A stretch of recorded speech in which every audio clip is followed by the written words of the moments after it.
Hey everyone, this is Neonizm again with another painting tutorial for iRacing. Going to be going over some texture stuff here today. Going to be using and talking about a lot my various textures that I've made that are available for you to purchase for your iRacing car. Any iRacing car, not just NASCAR.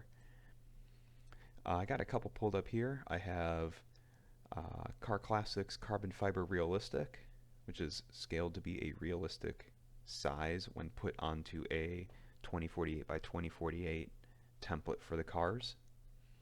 Also have the holographic high reflection surface. And this one is the texture that comes with the prism paints if you pick those up. So those are included with that, and then the carbon fiber is in the Car Classics group. So how do you use these things? Where do you apply them? Well, it's pretty straightforward actually. Everything is labeled kind of where you need it. The M stands for metallic, though I am going to use the term metalness because that's the term that I was taught to use. And the R is the roughness. So you essentially just drop them into those groups and you're good to go. Going to be looking at my Honda Civic here, using that as an example. Get some screen time for the Civic. It's not always all about the NASCAR Next Gen. I want to show that people don't just have to be working on that car to be doing this stuff or watching these videos or, using my content as far as, it's not Next Gen. So, let's say you got these textures out here. Got the hollow high reflect surface metalness and roughness values. What do you do with them? Well, what I usually do is I open them up in a separate tab and I just go over and I would drop them in to their slots.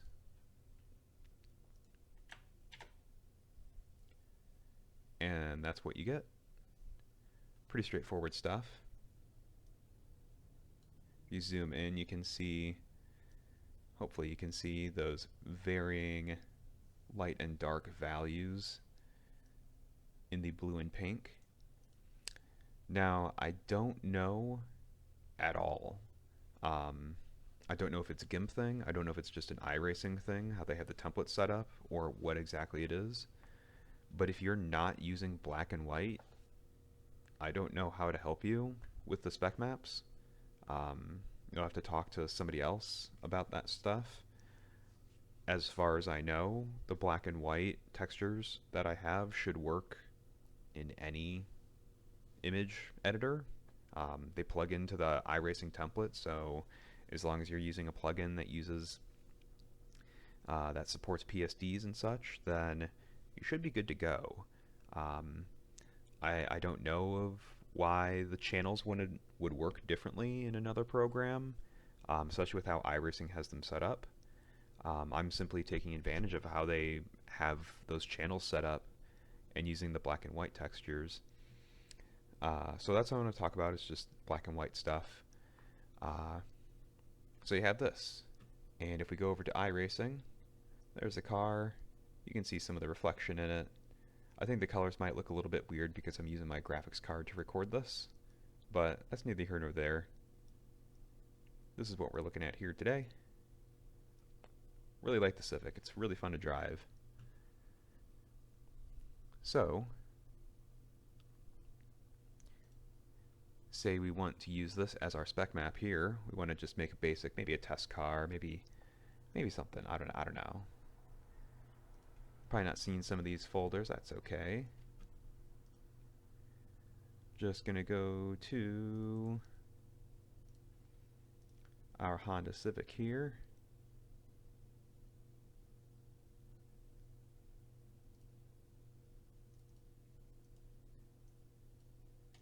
And save that spec file.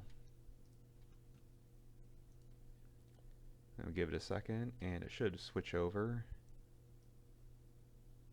Oh, looks like it already, there it is. You can see, totally different surface on there. You guys knew that was going to happen, though. That's not really anything special. Um, what's special here is the drag and drop, just slap it in and go sort of setup. Um, everything is already, measured and valued and tested, and, all those textures have, they're as close to what I think I'm describing them as possible. Art is subjective, of course, and those can be edited if you want to bring up or down the values. You can kind of change this up with brightness and darkness and stuff, or you can, what I usually do is I overlay a black and white value and then change the opacity on that. There's a lot you can do to kind of work with the textures as they are and like maintain what the actual texture is while kind of making it your own, or tuning it how you want. That's totally an option once you know what exactly you're doing with them and what they're capable of. But as they are, they're perfectly fine. You don't need to do anything fancy. That's why I made them. So, I'll make the weird fancy stuff, and then you guys can make your cars fancy, and, everything on the sim just looks better.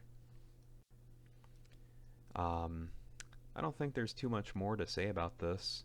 If you're watching this video at release, then you should know that all of this texturing content, all the templates, all the prism paints for the next gen, those are all 20% off right now with the Neonizm pre-season Thunder sale. So you can head over to ArtStation and check those out if you like. Otherwise, you can hit me up on Facebook if you have a paint request, or if you have any specific questions, you can drop those in the comments below. So I'll see you guys for another video soon, and happy painting.